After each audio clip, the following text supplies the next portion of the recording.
Ah, super! Bon, cela fonctionne. Génial. Alors, on est en direct. Je vais juste… Ah, super! Bon, cela fonctionne. Génial. Alors, on est en direct. Je vais juste… Ah, super! Bon, mais là, cela fonctionne. Génial. Alors, on est en direct. Je vais juste… Bon, là… J'espère que ça broadcast toujours. OK, on va y arriver. Je vais juste nous mettre une à côté de l'autre. Là, je regarde sur mon téléphone de quoi ça a l'air. Ça marche. Est-ce que ça marche?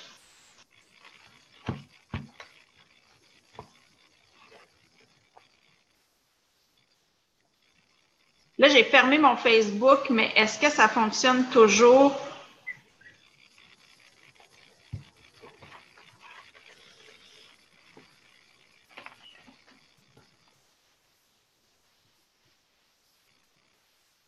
OK. Bon, attendez, moi, j'ai pas de…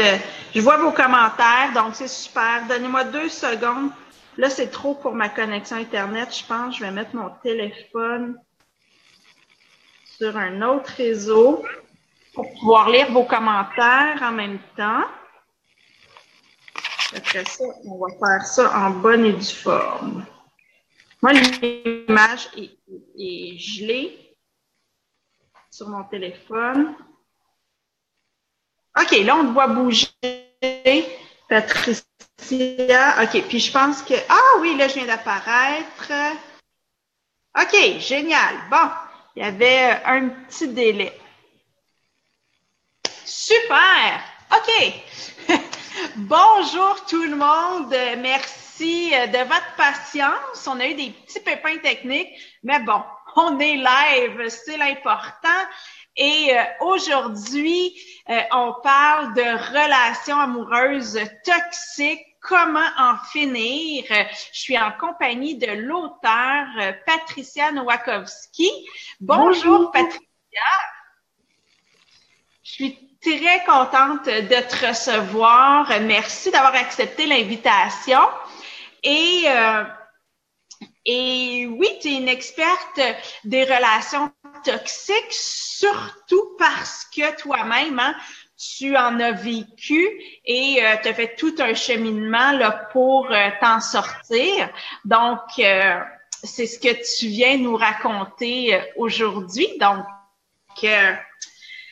alors, sans plus tarder, j'ai ma première question pour toi, Patricia. Puis en même temps, mais je pense que ça va permettre peut-être que tu nous racontes ton histoire. Comment tu as pris conscience justement que tu vivais des relations toxiques? Oui, alors bien, bonsoir à tout le monde. Merci d'être là. Merci de ton invitation, Marie-Soleil. Et comme tu dis, c'est avec plaisir que je réponds puisque c'est toujours un cheminement difficile. Je sais que beaucoup de personnes, mais surtout beaucoup de femmes, je pense, sont dans cette situation. Et si je peux faire part de mon expérience et aider à en sortir un petit peu, eh bien, c'est déjà un grand succès pour moi, en fait.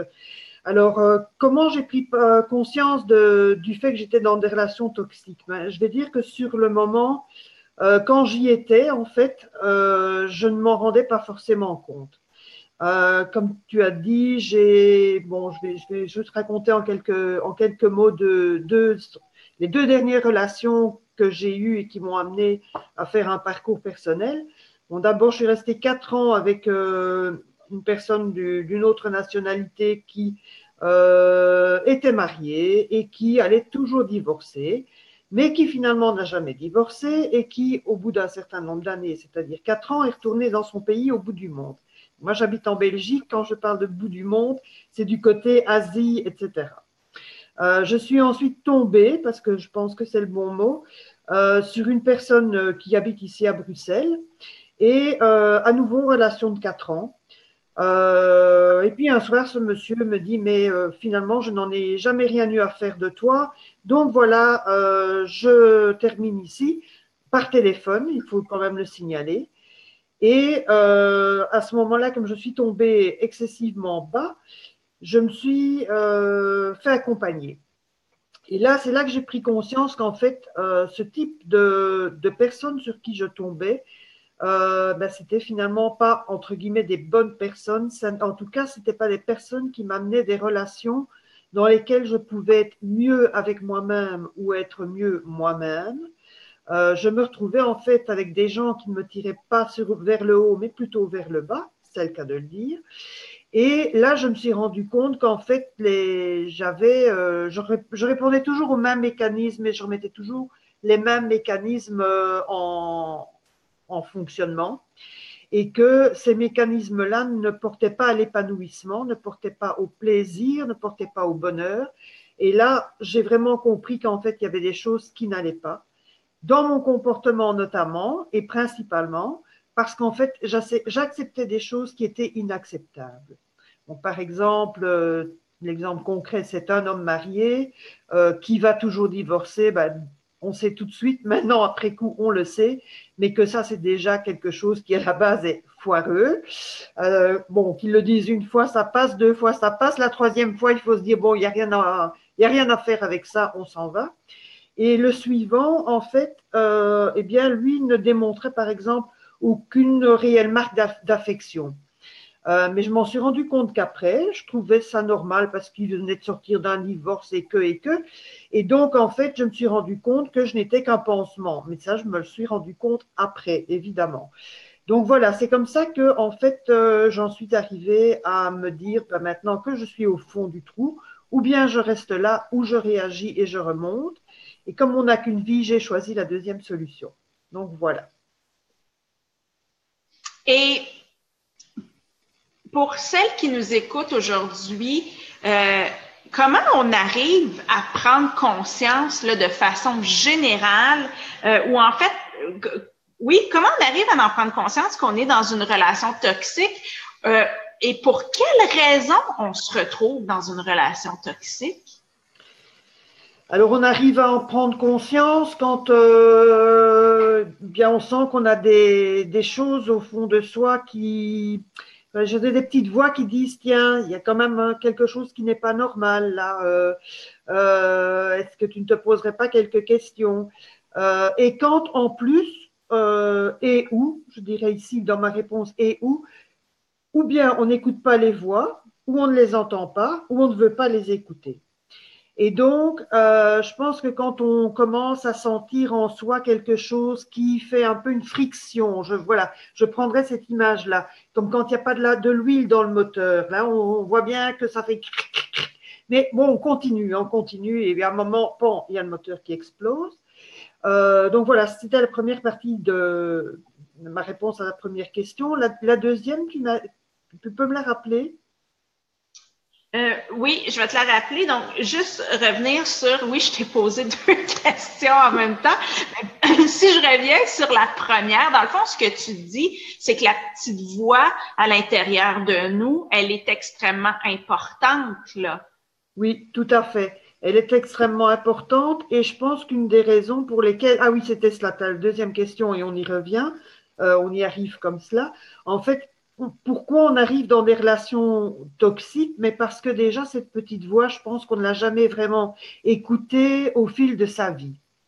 Généralement, je pense qu'on a une histoire dans laquelle on a toujours été en friction, mais avec soi-même, mais pour raisons diverses, sociales, familiales, et à nouveau, et où, on n'a jamais écouté cette voix-là. On l'a toujours fait taire d'une manière ou d'une autre, on l'a maintenue sous le boisseau, et il arrive un moment que, bah, il y a quelque part quand même un instinct de survie qui un jour se réveille et dit bon, maintenant ça suffit. Parfois, pour que l'instinct de survie se réveille vraiment, eh bien, il faut tomber par terre. Et quand je parle notamment de la dernière relation, j'utilise souvent une image qui est, à mon sens, terriblement parlante. Pendant que ce monsieur, on va dire, mais ce n'est pas ça que je pense comme mot, mais bon, nous resterons dans la correction, on est politiquement correct. Disons que ce monsieur m'a largué par téléphone et puis ensuite je suis allée chez lui parce qu'il n'habitait pas tellement loin de chez moi. Et pendant qu'il me parlait, j'entendais les morceaux de moi qui se brisaient sur son carrelage. Ben, je pense qu'on peut dire ça vraiment comme cela. Le moment où on arrive à cette situation, là, on sait qu'on va devoir faire quelque chose si on veut s'en sortir. Et quelque part, ce sont des situations qui sont extrêmement difficiles à vivre, extrêmement pénibles, parce que je vais dire, c'est une explosion, c'est une infraction dans le psychique, c'est l'image même de soi qui n'est déjà pas très bonne à la base, mais l'image même de la femme aussi qui explose. Mais en même temps, cette explosion peut être salutaire. Parce qu'après, on se dit, bon, ben, là maintenant, j'ai quand même pris conscience qu'il y a quelque chose qui ne va pas. Qu'est-ce que je peux faire avec ça? Voilà. Je répondrai de cette manière à ta question.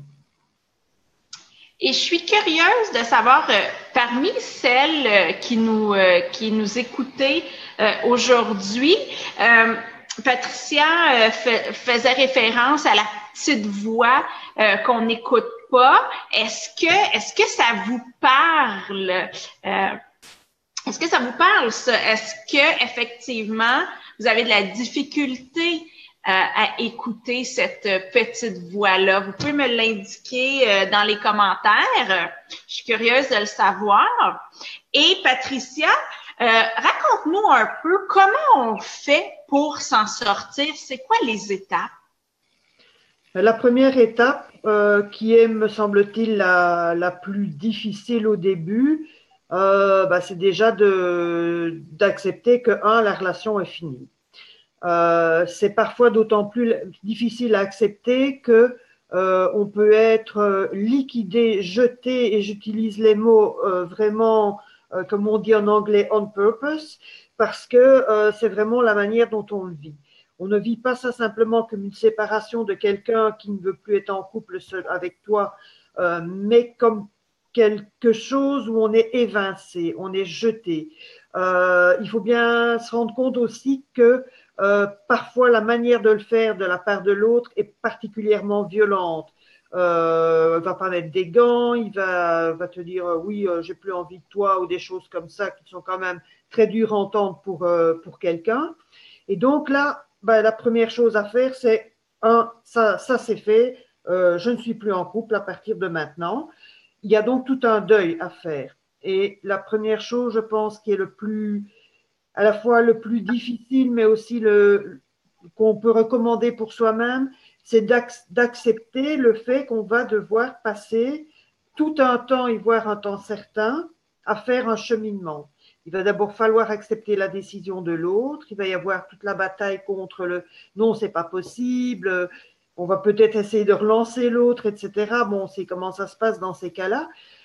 Puis la deuxième étape, qui à mon sens ne doit pas durer trop longtemps non plus, c'est de se faire accompagner. Je pense que c'est très bien d'en parler à ses amis, etc. Mais en même temps, quand on parle à la famille, aux amis, ils vont aller toujours dans votre sens. Ils vont pas, ce qui est très bien, ils vous supportent, etc. Mais en même temps, ils n'ont pas toujours une vue objective des choses. Ce ne sont pas des professionnels de la psychologie. Ils vont de toute façon abonder dans notre sens. Et je ne dis pas qu'il ne faut pas abonder dans notre sens, mais dans ces situations, on a aussi joué une part dans le scénario. On a pris certaines positions inférieures dans la relation. Et tout ça, à un moment pour s'en sortir, doit être vraiment pris à bras le corps. Donc, c'est très bien. Et j'espère vraiment que les gens qui passent dans ces situations ont des personnes proches, amis, familles, sur qui ils peuvent compter, parce que rien de pire encore que la solitude totale dans des moments pareils. Mais ensuite, je pense qu'il est bon de faire une démarche de trouver un accompagnement plus professionnel où on va pouvoir réfléchir avec une personne qui va poser les bonnes questions, qui ne va pas faire de commentaires sur l'autre en disant oui, c'est vraiment un bonhomme en dessous de tout, oui, vraiment, on s'en doutait, etc. Non, ça, on ne parle plus de l'autre à ce moment-là. On parle de soi. Et pour parler de soi de manière la plus objective possible, on a le nez dans le mur.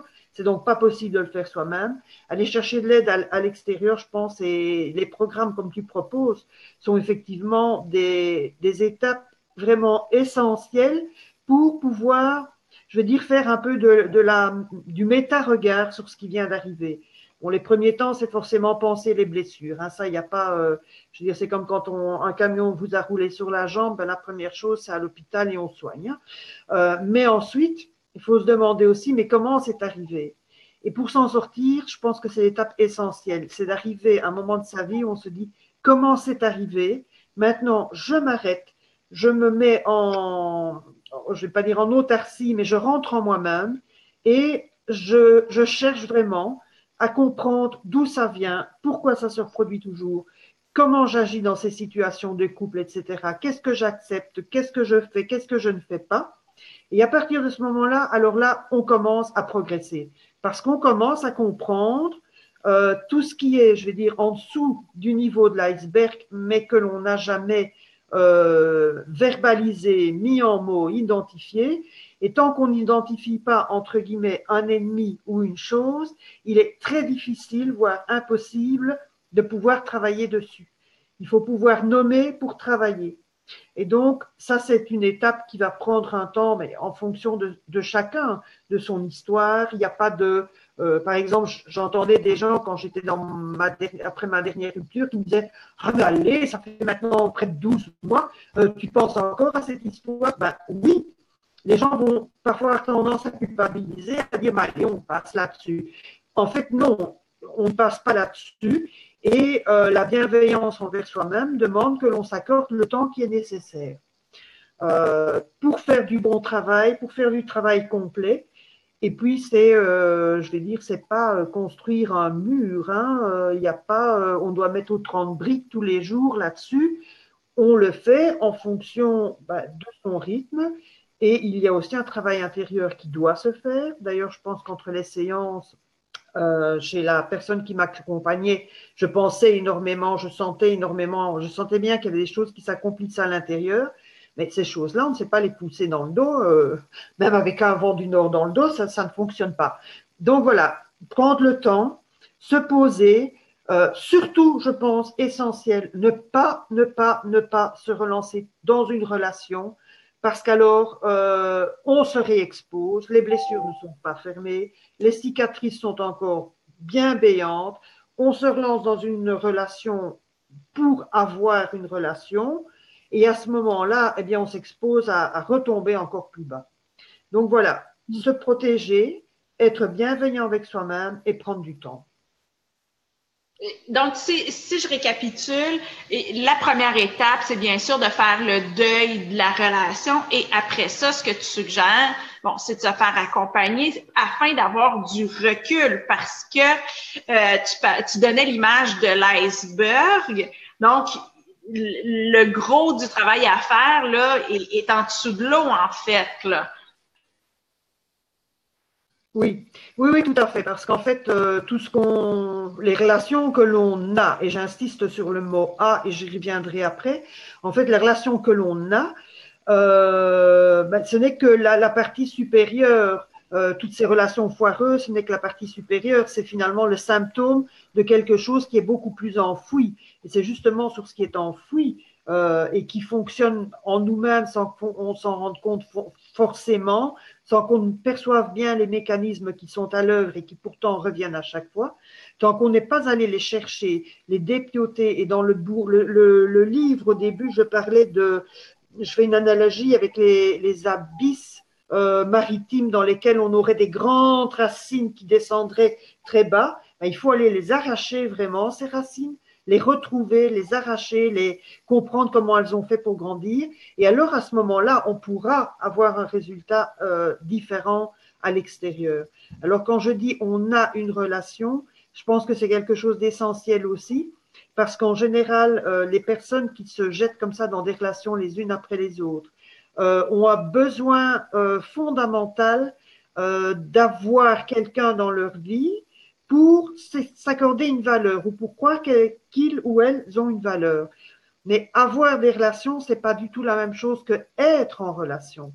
Parce que être en relation, ça demande de partager l'intimité, ça demande aussi un respect. Et dans ce type de relation que j'ai décrite au départ, Il y a beaucoup de mots, il y a beaucoup de mots de je vais divorcer, oui, tu es la femme de ma vie, etc. Mais les actes ne suivent pas. Et donc, quand ce ne sont que des paroles et que les actes ne suivent pas, on peut dire qu'on n'est pas dans une relation, on a une relation. Parce que de l'autre côté, il y a peut-être des sentiments, je ne vais pas mettre en doute, mais en tout cas, il n'y a pas forcément un engagement. Il n'y a pas forcément un plan avec vous à terme pour la vie de l'autre personne. Vous êtes du temporaire ou vous êtes un sparadrap. En tout cas, il n'y a pas un engagement, il n'y a pas un respect fondamental de la personne que vous êtes. Et parfois, il n'y a même pas, je vais dire, un respect de la façon dont vous êtes. J'ai une amie, par exemple, qui avait rencontré quelqu'un, et symptomatique, ça me vient à l'esprit maintenant, elle n'était pas avec lui depuis une semaine que le monsieur lui payait un vélo d'appartement et des litres d'eau déviant. Parce que ma copine était un petit peu enveloppée et ce monsieur lui avait dit mais ça te fera le plus grand bien pour prendre soin de toi. Le message était écoute, moi comme tu es là, tu ne me conviens pas et donc voilà, je t'offre un vélo d'appartement comme cadeau de rencontre et quelques litres d'eau déviant. Bon, je pense que tout ça c'est aussi des symptômes que chez l'autre, vous n'êtes pas là pour vous, mais pour combler des besoins qui chez lui ne sont pas comblés. Donc on rencontre finalement, c'est une rencontre de deux personnes qui ont des besoins, plus des besoins que des désirs et des envies, et qui cherchent à se réparer l'une l'autre. Donc à partir de là, une relation amoureuse n'est pas faite pour se réparer l'un l'autre. Et si on revient aux étapes, à ce fameux iceberg où il faut aller voir en dessous, tu parlais des abysses, de quoi il faut prendre conscience? Qu'est-ce qui se cache là? Mais il se cache justement tout ce qui échappe à notre conscient ou dont on a eu je vais dire, des ouïs-dire via la petite voix qui a dit attention, mais tous ces mécanismes qu'on n'a pas voulu voir, qu'on n'a pas pu voir, ou qu'on n'a même pas vu, je pense que c'est vraiment ceux-là qui, chaque fois inconsciemment, reviennent dans la relation que l'on a avec un partenaire. Il est assez connu, et je ne suis pas psychologue, ça je le précise aussi, mais il est quand même assez connu en psychologie que la relation amoureuse renvoie quand même aux relations qu'on avait avec les parents dans l'enfance.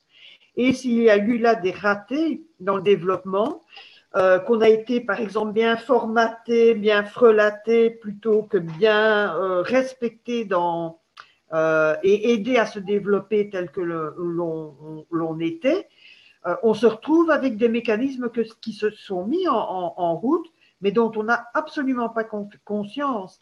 Et justement, tant qu'on n'aura pas été les travailler, eh bien, ils continueront à fonctionner parce qu'en fait, on cherche alors dans la relation affective des compensations, on cherche à combler des vides, on cherche à combler des besoins et on cherche toujours finalement à récupérer une situation, je dirais, originale de vie, originale au sens originel, qui n'a pas été répondue dans l'enfance ou dans l'adolescence, et on va à chaque fois retomber dans les mêmes mécanismes. Donc, essentiel d'aller gratter là-bas tout ce qui s'y trouve. Donc, de prendre conscience de ce qui s'est joué dans l'enfance, des manques ou des vides avec lesquels on est arrivé à l'âge adulte et en fait, de tous nos besoins qui sont pas comblés. Et une fois qu'on a pris conscience de ça, qu'on a identifié ça, c'est quoi la suite? Alors, la suite, c'est je vais dire, de faire, par exemple, aussi le deuil des parents qu'on aurait aimé avoir, par exemple. De se rendre compte à quel point on peut, au niveau sociétal aussi, être embourbé dans des croyances et un inconscient collectif, par exemple, par rapport à la position de la femme dans la société. Et je pense que comme tous les mouvements qui se font actuellement, comme MeToo, Balance ton porc, etc., sont symptomatiques aussi d'un mouvement social plus large qui se met en place maintenant. Alors, les étapes après, c'est de se dire quelle est la vie que moi j'ai envie d'avoir. est-ce que, par exemple, moi-même, j'ai déjà une vie personnelle? Je pense que ça, c'est aussi un des grandes découvertes que j'ai faites en bon français, c'est que je n'avais pas de vie personnelle. Donc, en fait, moi, je passais mon temps au travail. Et quand je sortais de là, j'étais chez mon copain et je ne faisais rien d'autre. J'avais quelques amis mais que je voyais de temps en temps, mais je n'avais pas développé des activités pour moi-même, par exemple. Donc, tout mon temps était consacré à être avec l'autre. J'avais presque aucune activité, j'avais même aucune activité sociale et on m'aurait demandé quel est ton loisir préféré, j'aurais même pas su répondre à la question. Donc, je pense qu'une chose essentielle là, c'est de se rencontrer, c'est de se dire pas à pas, tiens, qu'est-ce que j'ai réellement comme vie personnelle en dehors du couple? Est-ce que le couple qui n'est plus là maintenant, et c'est aussi une des raisons pour lesquelles on se retrouve patatras par terre, c'est que le seul pilier de vie qu'on pouvait avoir s'effondre. Bon, on sait très bien que la nature a horreur du vide, donc dans ces cas-là, on est complètement désemparé. Si on n'a même pas, par exemple, un sport ou une activité artistique pour pouvoir se donner de l'air frais, on est dans la catastrophe totale. Donc, je pense qu'une des étapes et là, c'est vraiment un partage d'expérience, je me suis dit, mais qu'est-ce que tu as envie de faire à part, qu'est-ce que tu peux faire de ta vie, dans la vie, à part être dans un couple? Et puis là, j'ai commencé à me rendre compte que j'aimais bien aller au théâtre, que j'aimais bien assister à des concerts, etc. Et peu à peu, je me suis inscrite dans des clubs de loisirs, pas des clubs de rencontres, je précise, c'est tout à fait différent. Et c'est comme ça que j'ai commencé à avoir des activités sociales qui m'ont pris de plus en plus de temps, mais où j'ai aussi rencontré des gens et où finalement, j'ai aussi rencontré finalement ma propre vie qui m'a permis de m'éloigner de cette obsession d'avoir en besoin d'être dans un couple, puisque maintenant je commençais à me développer pour moi-même, par moi-même. Donc j'avais de moins en moins besoin, et là aussi c'est un parcours pour avoir de moins en moins besoin, d'avoir un pilier extérieur, c'est-à-dire un compagnon, et j'avais de plus en plus d'autonomie par moi-même. Et à un moment, on se rend compte qu'on a vraiment grandi, qu'on s'est construit, qu'on a des goûts, qu'on a des choses qu'on a envie de faire plus souvent, il y a des gens qu'on a envie de rencontrer plus souvent, et on commence à avoir un agenda personnel et social bien rempli. Et donc, à partir de ce moment-là, on peut se dire, oui, j'envisage encore un couple, mais non plus comme le seul pilier de ma vie, mais comme une activité parmi d'autres activités. Et à ce point de vue-là, on se développe une sécurité aussi, parce qu'il n'y a aucune garantie que quand on recommencera un couple avec quelqu'un, ça sera à la vie, à la mort. Tout ça, bon, c'est tout à fait aléatoire, mais au moins, on s'équipe d'outils pour le cas où ça devrait ne pas marcher, et on s'équipe d'outils qui permettent de, si un jour le couple se termine, se dire, mais je ne suis pas à nouveau complètement désemparé, j'ai une vie, j'ai des amis, j'ai des activités, eh bien, on va, oui, bon, on accuse le coup, je suppose, mais en même temps, on réembraye beaucoup plus vite et on n'est pas là, je veux dire, tout nu, exposé à tous les vents, avec toutes les misères affectives et émotionnelles que cela représente. Il y a quand même un danger, je trouve, c'est que on se recrée une vie, on développe les différentes sphères de notre vie et là, on rencontre quelqu'un. Le danger, c'est de tasser tout ça et de refaire la même chose et de se reconcentrer que sur la relation, non? Comment on fait pour éviter ça? Ah oui, c'est le danger, effectivement. Et je pense que on peut se dire qu'on en est vraiment sorti au moment où, en étant dans une relation, comment vais-je dire, on exerce son discernement et on arrive à, et intellectuellement, émotionnellement, à s'aligner en se disant, ma vie, ma relation est importante dans mon existence. En même temps, je décide et je prends donc une décision de continuer à vivre par moi-même. le danger serait effectivement, comme tu l'as dit, de retomber à 100% dans cette relation, de ne faire plus que cela. C'est s'exposer, se comporter de cette manière-là, c'est s'exposer à la catastrophe. Donc, il y a une décision à prendre, mais aussi, je pense, une envie. Il y a une décision d'un côté, mais je crois aussi qu'il y a une envie de continuer. Quand on ressent l'envie de continuer ses activités, de continuer à sortir avec ses copines et ses copains, qu'on se dit, je ne sais pas, moi, je me suis inscrite dans un cours de théâtre, j'ai rencontré quelqu'un, mais je veux de toute façon participer comme acteur à la pièce de fin d'année du cours de théâtre. Alors là, je pense qu'on en est vraiment sorti parce qu'on est arrivé à être équilibré, balancé, harmonieux à l'intérieur de soi-même.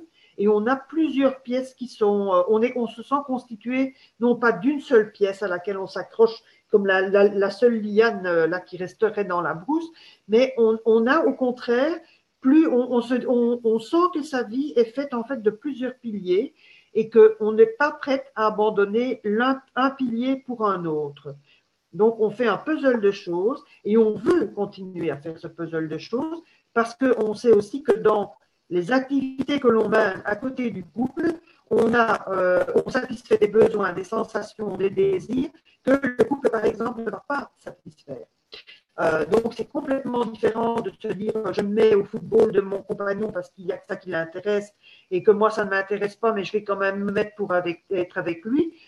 Ou se dire, bon, lui aime bien le football, moi j'ai envie d'aller voir les courses automobiles, on ne fait pas les choses ensemble sur ce plan-là, ben, pas de souci, je continue quand même à aller voir mes courses automobiles et je ne renonce pas, je ne renonce plus à la personne que je suis devenue et aux parties de moi qui me constituent en tant que personne aujourd'hui, bien harmonieuse, bien construite. Non, je ne renonce pas à ces parties-là parce que je me préserve, je me respecte et donc je continue à faire ce que j'ai envie de faire et qui me fait plaisir.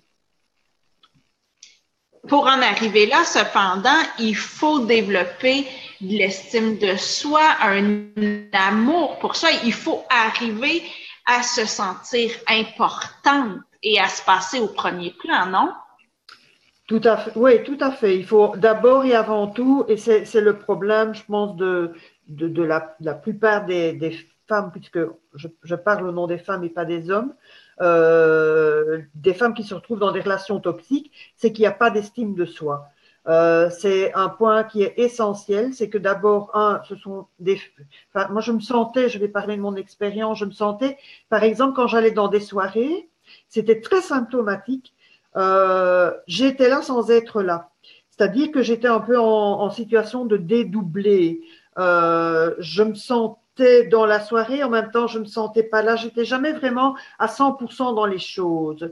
Et je me suis rendu compte que j'avais pas d'estime de moi, au sens où je ne savais même pas, finalement, mais comme j'ai dit, ce que j'aimais, ce que je n'aimais pas, je n'avais qu'une vague idée de tout ça. J'avais pas vraiment une identité construite non plus.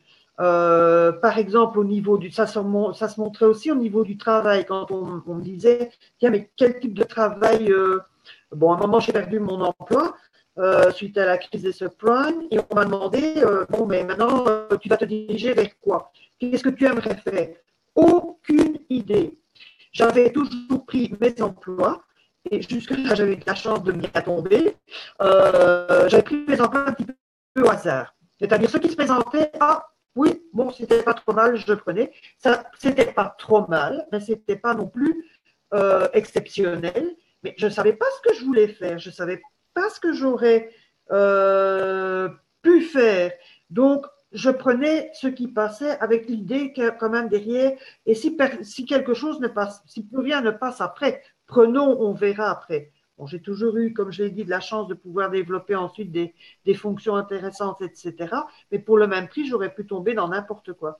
Et le problème, c'est pas d'estime de soi, pas se connaître, pas savoir qui on est, se sentir comme un puzzle dont les pièces ne se rattachent pas les unes aux autres, et finalement se dire, mais est-ce que je peux vraiment être aimé? Non, c'est pas pour moi. C'est toujours pour les autres. Tiens, comment ma voisine fait-elle pour avoir comme ça un compagnon qui lui est fidèle, qui est gentil, etc. C'est pas pour moi. Il y a un moment où on se dit, c'est pas pour moi. Là, le problème, c'est on se dit c'est pas pour moi parce qu'on ne sait pas qui on est en fait. Et on ne sait pas non plus ce qu'on veut. On est prêt à accepter n'importe quoi parfois. Personnellement, je n'ai jamais, ou j'ai eu la chance, ou je n'ai jamais accepté, je ne sais pas comment il faut le dire, de tomber sur quelqu'un qui était violent physiquement.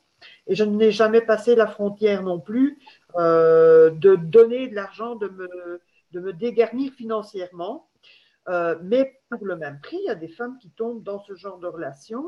Et même chose, donner, être actif pour l'autre, toujours ces principes de donner à l'autre, mais de ne jamais se donner à soi. D'ailleurs, comment Alors, donner? il faut apprendre à se donner à soi. Oui, ben, de toute façon, il faut apprendre à se donner à soi et ça passe d'abord par la construction de soi, puisque quand on est personne quelque part à ses propres yeux, ben, on ne donne pas à personne. En général, on donne à quelqu'un. Dans une phrase française logique, on donne à quelqu'un, on ne donne pas à personne. Donc, je pense que c'est tout à fait bien imagé d'utiliser cette phrase-là. On ne donne pas à quelqu'un qui finalement est soi, mais qui pour soi n'existe pas. Et tout ce cheminement-là, tu l'as mentionné plus tôt, c'est important de le faire seul j'entends, de ne pas se relancer trop, de ne pas se relancer dans une relation, donc de vraiment prendre le temps. D'ailleurs, c'est ce que toi t'as fait, là. Oui, parce que de toute façon, quand on a besoin de rentrer en soi-même comme ça, d'abord, comme tu le dis, il faut du temps. Deuxièmement, on se rend compte à un moment aussi que on ne peut pas bien ressentir, réfléchir si on est à nouveau relancé dans une relation comme cela. Il y a un moment, il faut, je pense vraiment, je vais utiliser le mot se sevrer euh, même si, et j'utilise à dessein le parallèle de la drogue, bien que je ne me sois jamais droguée, mais j'imagine, c'est comme la cigarette, c'est comme les addictions. Finalement, c'est ça, ce sont des addictions à la relation affective que l'on a. Et on sait que quand on coupe une addiction, il y a un moment où on va sentir le manque. Et on va le sentir. Et je ne cache pas qu'à un moment, malgré toute la douleur que j'avais de m'être fait jeter comme cela, je me disais, allez, oui, allez, je vais quand même me relancer encore dans quelque chose. Et puis finalement, j'ai dit non, je ne me relance pas parce que je consacre du temps à moi. Je consacre du temps à me construire et ensuite on verra. Mais tant qu'on est embarqué dans une autre relation, etc., c'est pas possible parce qu'on retombe toujours finalement dans redonner à l'autre, etc. On donne du temps à autrui, on n'utilise pas ce temps pour soi. Donc c'est finalement pas du temps perdu que de rentrer en soi-même, de se consacrer du temps. C'est au contraire un investissement avec un très bon return on investment à la fin. Et donc, je vais dire, en finance, on essaie de ne pas investir dans des fonds à perte.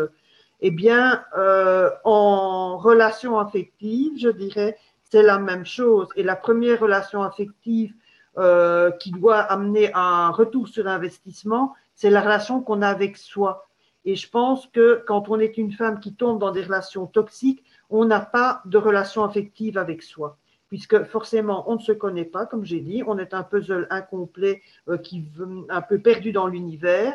Donc, on ne sait pas investir dans un puzzle qui n'est pas complet. Il faut d'abord le compléter. Et pour compléter un puzzle de X centaines de pièces, ça prend du temps. Mm-hmm. Et d'ailleurs, dans ton cas, je veux dire, ça a pris 4 ans et demi. Là, tu commences juste à avoir envie de rencontrer quelqu'un. Je suis curieuse parmi celles qui nous écoutaient aujourd'hui. 4 ans et demi, je suis certaine que ça paraît comme un temps là, infini, énorme. Est-ce en fait, je voudrais savoir, ça fait combien de temps, celles qui nous écoutaient, que vous êtes seule? Puis, qu'est-ce que vous pensez de ça, 4 ans et demi? Est-ce que ça vous apparaît trop long? Pensez-vous que vous pourriez prendre tout ce temps-là pour vous? Et je suis curieuse, écrivez-le moi dans les commentaires. Donc, 4 ans et demi plus tard, dans ton cas, Patricia, l'envie de rencontrer quelqu'un se fait à nouveau sentir parce que tu te sens prête. Donc, j'imagine que tu as réfléchi aux questions qu'on doit se poser quand on rencontre un homme pour justement ne plus retomber dans nos patterns précédents. Donc, c'est quoi ces questions-là qu'on doit se poser? Alors, la première question, je pense, qui est essentielle, c'est qu'est-ce que finalement j'attends d'un couple? Pourquoi je me mets en couple maintenant après 4 ans et demi, comme tu le dis? Pourquoi je me remettrai en couple? Bien, je pense que la raison principale, c'est finalement un partage. Le fait, bon, je voyage beaucoup, je voyage seule. Ça ne m'a jamais gênée, mais en même temps, c'est vrai qu'on va dire le soir, à part peut-être sur Facebook avec ses copines, on peut partager ses impressions, etc. Mais c'est différent de partager, par exemple, une impression de voyage ou un moment spécial dans un week-end ou quelque chose avec quelqu'un avec qui on est vraiment proche. Je pense qu'il y a aussi la création de l'intimité qui est importante. Donc, je pense que les questions à se poser, c'est d'abord quelle est la bonne raison pour laquelle je veux me remettre en couple. Ensuite, c'est de se dire aussi quels sont les comportements que j'accepte de la part de l'autre, quels sont les comportements que je n'accepte pas, comment j'accepte moi de me comporter dans la relation. Et je pense qu'il y a aussi quelque chose qui est essentiel, c'est plus de dépasser les critères, liste de critères du style il doit avoir 1,82 m, avoir les yeux bleus, indigo, de tel code, etc. Je pense que l'essentiel, c'est de dire quelles sont les valeurs que j'attends de la part chez cet homme. Quelles valeurs il doit avoir et être en ligne avec mes valeurs.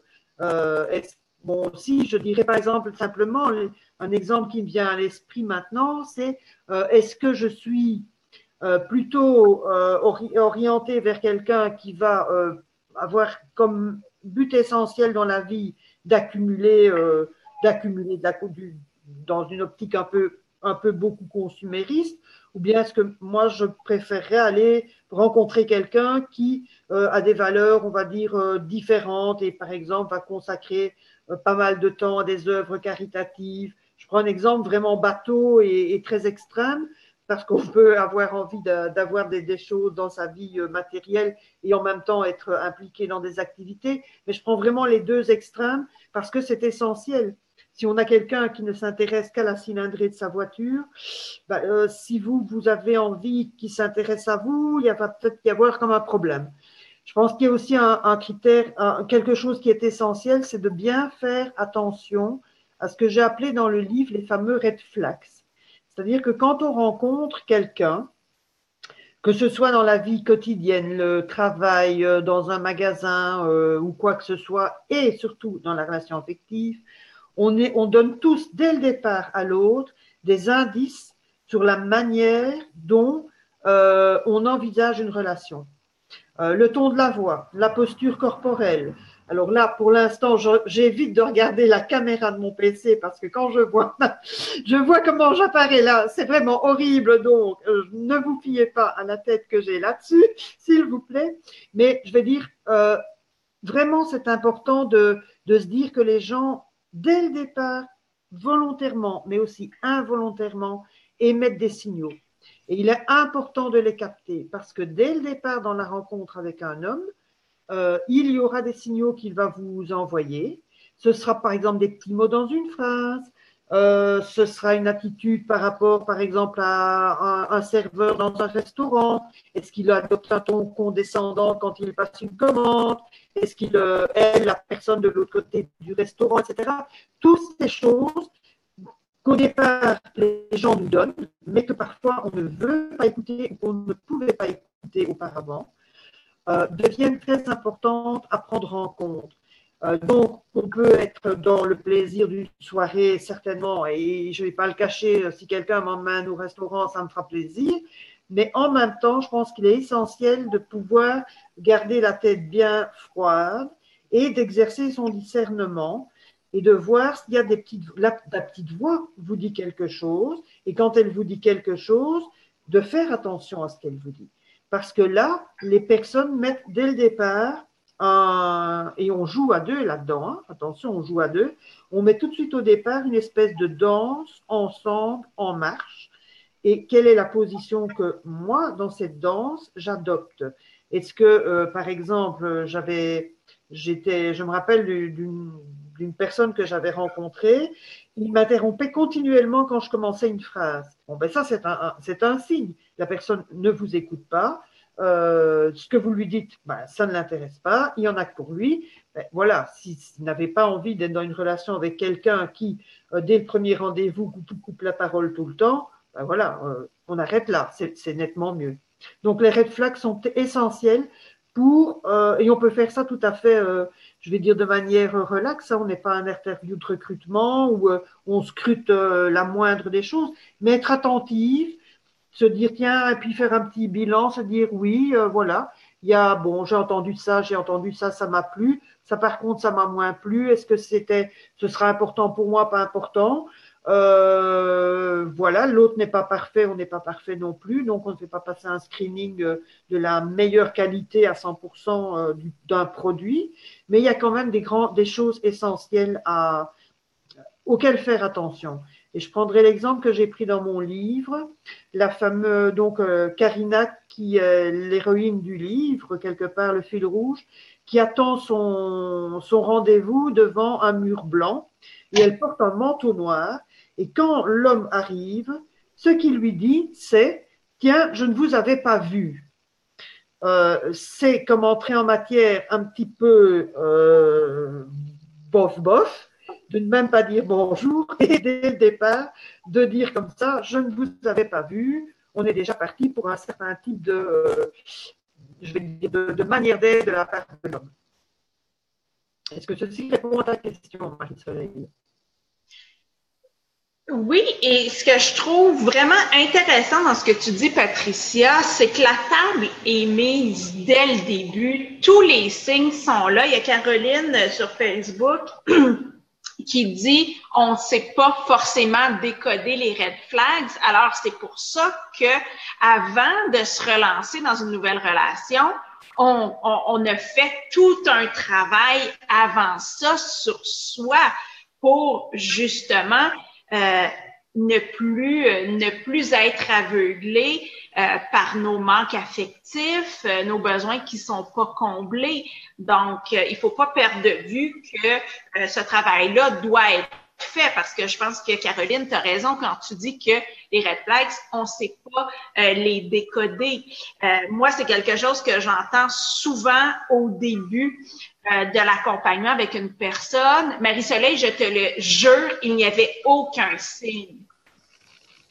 Je sais toujours que au fil du temps, ma cliente va voir qu'il y en avait des signes, mais tant qu'on n'a pas conscience de ce que tu disais, tu sais, parce que c'est une danse de ce qu'on amène nous, de comment on agit, tout ça, mais on peut pas le voir chez l'autre non plus.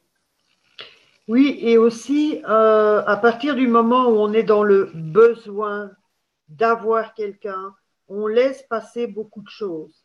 À partir du moment où on a fait ce travail qui est indispensable, puisque c'est lui qui va créer la solidité interne et l'unité interne de nous-mêmes, et c'est, je pense, l'élément essentiel pour entrer dans une relation, c'est d'être construite à l'intérieur, d'apprendre aussi à parler, à communiquer, et quand quelque chose ne convient pas, de le dire. On peut le dire sans pour autant monter sur ses grands chevaux, se mettre en colère, etc.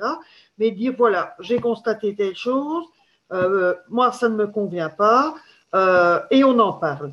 Et donc, effectivement, on peut aussi, il y a des red flags qu'on peut ne pas voir. Par exemple, je veux dire, l'homme peut avoir une autre vie sur le côté et qu'on n'en sache jamais rien. Mais ça, ce sont des accidents de vie qui peuvent se faire. Mais quand je repense aux relations que j'ai eues, et par exemple à la dernière, il est sûr que le mot je t'aime n'est pas souvent sorti dans cette relation-là. Il y avait aussi autre chose, on parlait toujours des ex de ce monsieur. En fait, les ex, on ne parlait jamais de notre relation, on parlait toujours des ex. C'est quand même très symptomatique après coup, quand on analyse la chose avec la tête bien froide, de se dire, mais vous étiez en couple à 3 ou à 4, vous n'étiez pas à 2, vous ne parliez jamais de vous-même, donc vous parliez toujours d'extérieur. Et voilà, un red flag au singulier qui était mais phénoménal. Et moi, je ne l'ai même pas, ça ne m'est même pas fait tilt à la tête. Donc, absolument nécessaire de bien être construite et de bien savoir qu'est-ce que je suis d'accord d'accepter. Quand ça ne me plaît pas, je le dis. Je le dis de manière assertive, mais je le dis. Et je prends donc comme ça ma position. Je ne m'impose pas, mais je prends ma position dans la relation. Alors, pour le bénéfice là, des femmes qui nous écoutent, on pourrait peut-être en nommer quelques-uns de ces fameux red flags. Tu as judicieusement nommé la présence des ex dans la relation. On ne parle pas nécessairement de la présence physique, mais d'en parler. Donc, ça, à mon avis, c'en est un. Comment il parle de ses ex aussi. Dans ton livre aussi, tu donnes un autre exemple. Tu parles de comment il parle de ses collègues de travail ou de ses employés ou ça aussi, c'est très révélateur de la personne qu'on a en face. Mais quoi d'autre qui pourrait être un red flag? Je dirais aussi la manière dont finalement il entre en intimité avec vous ou pas. Est-ce qu'il y a vraiment, on sent vraiment une véritable chaleur dans la manière dont on est en relation l'un à l'autre? Est-ce qu'on est une priorité dans sa vie ou est-ce que on est toujours au bas de l'agenda, par exemple? Alors, comme tu disais, il parle de ses ex, etc., mais aussi la manière, finalement, est-ce qu'il y a une agressivité de la part de la personne dans la vie en général? Est-ce que la personne, lorsqu'il n'est pas d'accord, va dans son coin, va comme un petit garçon se renfrogner sur lui-même? Je dirais, ce sont les exemples qui viennent à l'esprit maintenant. Par exemple, quelle est son attitude par rapport à vos enfants, par exemple, aussi. Est-ce qu'il évite toute question? Tiens, on parle projet du futur. Est-ce qu'il évite toute question à ce sujet? Bon, ce sont toutes sortes de petites choses. Chaque fois que chez nous, on sent une espèce de petit frottement à l'intérieur en se disant, tiens, c'est bizarre ça, bien, il y a peut-être là une question à se poser. Non, il n'y a pas peut-être une question à se poser, il y a certainement une question à se poser.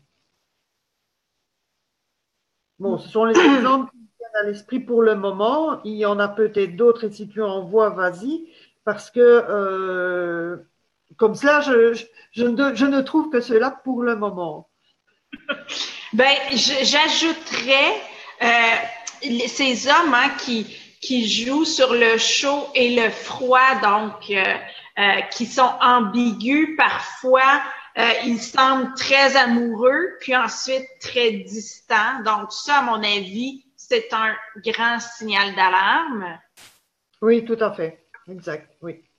Il manque de constance. Il n'y a pas de constance dans la manière dont il est en relation avec nous. Et ça, c'est le manque de constance est déjà un signe de déséquilibre personnel. Bon, alors, si c'est la constance dans la violence, on est bien d'accord que c'est un fameux déséquilibre personnel. Mais quand on est dans la constance de relations où on sent vraiment l'amour de l'autre, la tendresse, il est là quand on en a besoin. On a besoin d'un support suite à un problème quel qu'il soit. Alors, ok, ça va. Mais comme tu dis ici, s'il souffle le chaud, le froid, ou qu'il essaie aussi d'une manière ou d'une autre que nous ne puissions pas avoir de place réelle dans la relation. Et ça, mais là, on entre vraiment plus dans le système des hommes qui vont être manipulateurs, pervers, narcissiques, qui vont être abuseurs aussi, évidemment, clairement. La moindre remarque négative en public où ils vous rabaissent, c'est terminé. Pour moi, c'est hop, si ça se passe, ça c'est un red flag qui est sur le champ, c'est terminé, je prends mon sac, je m'en vais et c'est parti. Parce que la première fois, c'est la fois de trop, de toute façon. Mm-hmm. Donc, manque de respect, manque de bienveillance ce sont tous des red flags.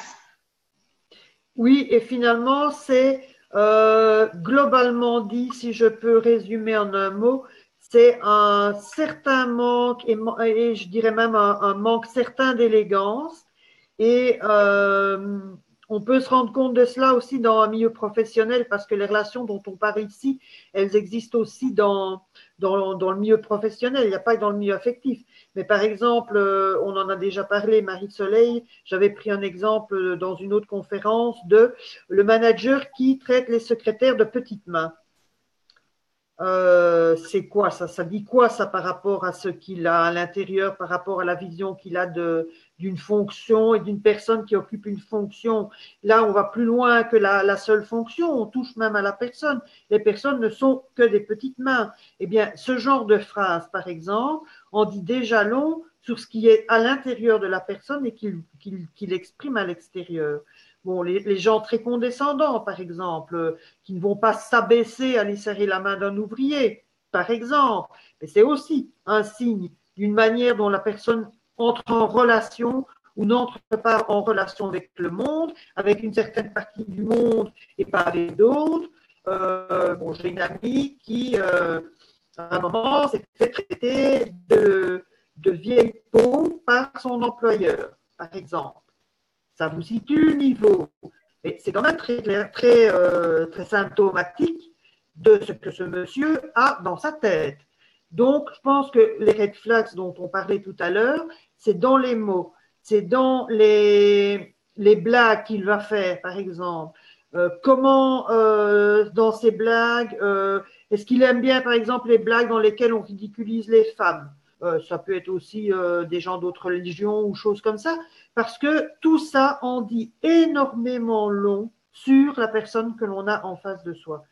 Je ne dis pas qu'il ne faut jamais faire de blagues de ceci, de cela, mais quand ça devient une façon répétitive de s'exprimer et qu'on remarque ça de plus en je dirais, intervalles réguliers, eh bien là, on a des indices. D'où l'importance aussi d'exercer son discernement sur le long terme et le quotidien, parce que c'est au quotidien que les gens se révèlent. On sait très bien, par exemple, que dans une interview de recrutement, les gens vont se présenter sur leur meilleur jour. Pourquoi y a-t-il une période d'essai? C'est pour les découvrir et pour découvrir l'employeur. Donc, quelque part, c'est pas au moment T que tout ça au moment de la rencontre qu'on voit tout ça, mais de l'importance ensuite de se voir, d'écouter attentivement avec les yeux le corps et son intellect et ses émotions, et surtout ses émotions, je pense. C'est finalement comment je me sens quand je suis avec lui. Je pense que ça, c'est une clé à laquelle je ferai très attention, et je pense même que c'est la clé essentielle. Et j'adore l'image que tu as donnée par rapport à la période d'essai. C'est vrai que lors d'une relation amoureuse, je le remarque beaucoup, les femmes ont de la difficulté à s'accorder cette période d'essai-là. Elles veulent plus vivre d'échecs, donc elles veulent que ça soit le bon, que ce soit la bonne foi, alors que je veux dire, comme dans un nouvel emploi, l'entrevue d'embauche n'a rien à voir, en fait, on va dire, peut ne rien avoir à voir avec la réalité. Donc, c'est la même chose dans une relation amoureuse. Il faut se donner ce temps-là et accepter de faire un essai qui sera, on le souhaite, concluant, mais qui pourrait ne pas l'être, et il faut se donner cette chance-là. C'est très important. Oui, et c'est d'autant plus important que je pense qu'on ne s'accorde pas non plus la période d'essai, parce que quelque part, on se dit « Ah, j'ai rencontré quelqu'un, j'ai envie d'être en couple, etc. Bon, il n'y a pas beau… » Sorry, j'avais un problème de Windows 10 qui venait sur mon écran. Donc, je pense qu'on ne s'accorde pas cette période d'essai non plus parce qu'on a dans l'idée qu'il y a un manque peut-être, un manque d'hommes.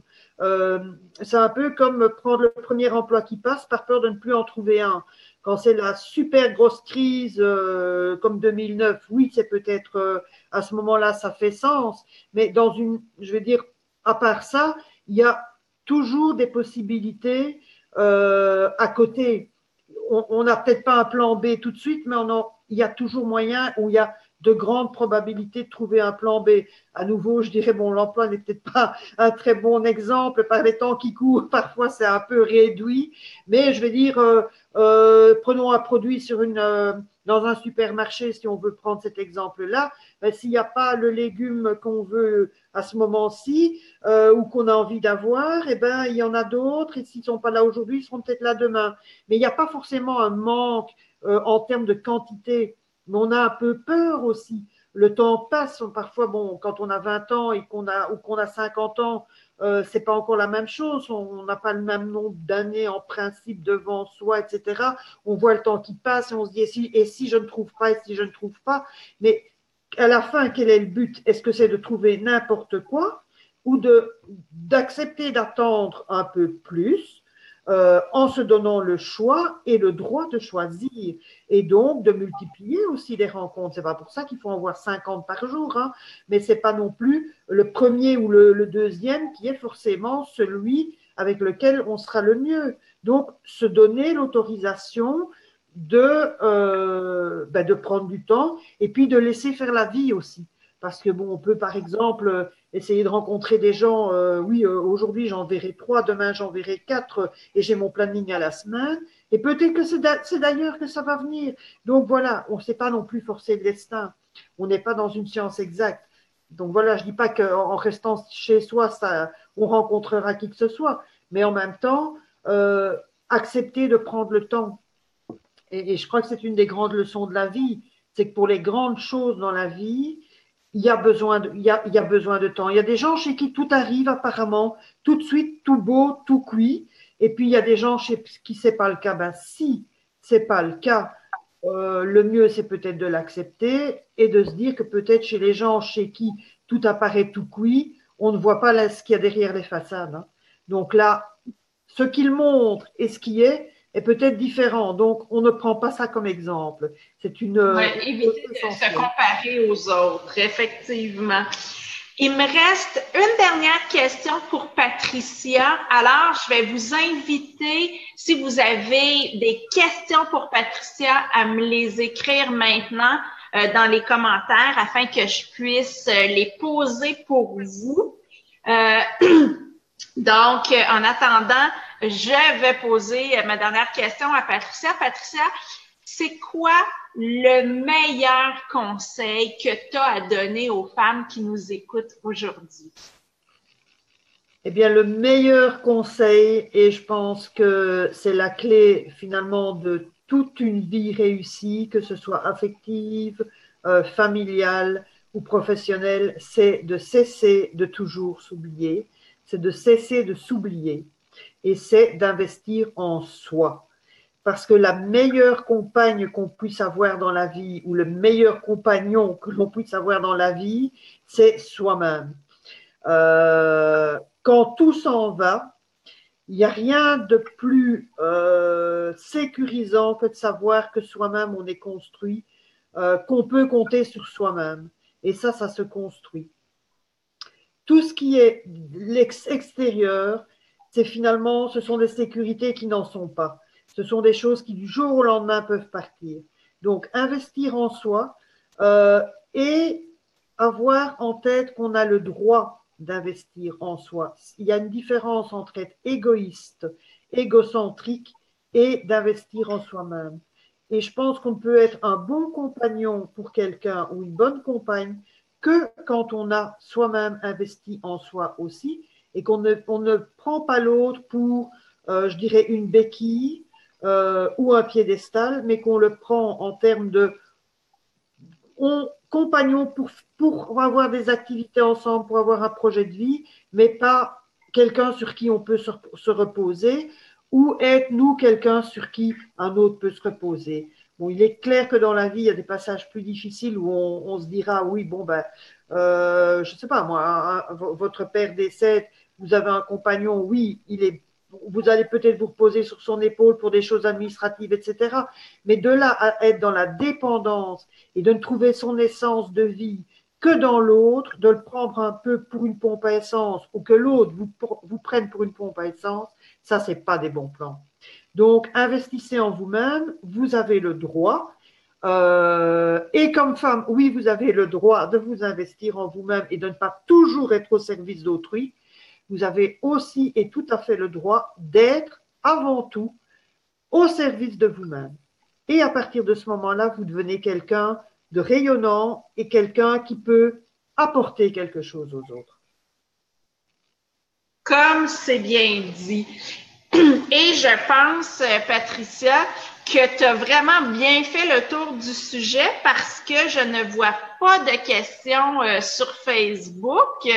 Donc, il me reste plus qu'à te remercier et aussi à mentionner que ton livre, En finir avec les relations amoureuses toxiques, est disponible. On peut le trouver facilement sur Amazon, par exemple, et j'imagine dans les librairies également. Donc, c'est ça. Donc, si vous avez envie d'en savoir plus, ben, je vous invite à lire le livre de Patricia. Et justement, comme Patricia le mentionnait en début d'entretien, elle parlait de la démarche qu'on doit faire pour s'en sortir.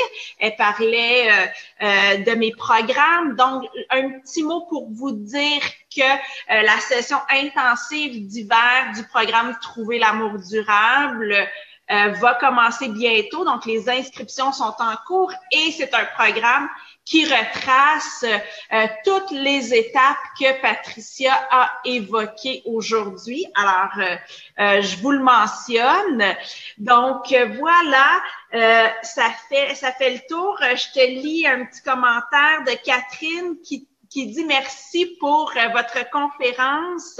Accepter de prendre le temps et investir en soi sont deux clés que je retiens et sur lesquelles je vais m'appuyer. Merci Patricia et Marie-Soleil. Donc, je me joins à Catherine pour te remercier infiniment. Patricia, tu as été extrêmement généreuse de ton temps. Il y a la semaine dernière, tu avais donné une conférence privée à mon groupe de participantes du programme Trouver l'amour durable. Tu as échangé avec elle pendant 2 heures. Aujourd'hui, tu nous as donné plus d'1 heure de ton temps encore. Donc, merci. Et je le redis, ton livre est en vente un peu partout. Donc, facile à trouver. Ça vaut la peine de le lire, de jeter un œil là-dessus parce qu'il y a plein de pistes intéressantes. Donc, merci énormément, Patricia, d'avoir été avec nous aujourd'hui. On se retrouve, quant à nous, les filles, on se retrouve la semaine prochaine, mercredi, pour un autre live sur un sujet que je n'ai pas encore déterminé. Alors, on se garde la surprise. Merci à tout le monde pour votre participation. À bientôt. Je vous embrasse toutes. Au revoir. Eh bien, merci à toutes en tout cas.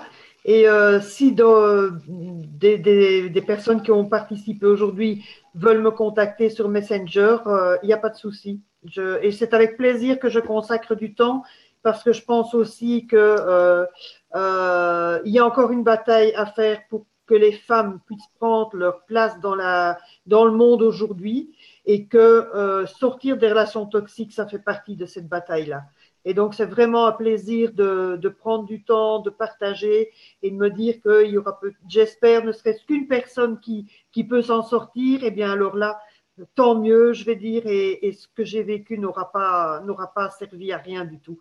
Et donc, c'était vraiment un plaisir et merci à toutes d'avoir assisté à ce Facebook Live. Et merci à toi, Marie-Soleil, pour ce soleil que tu nous as amené. Voilà. Merci. Bye bye tout le monde. À la prochaine.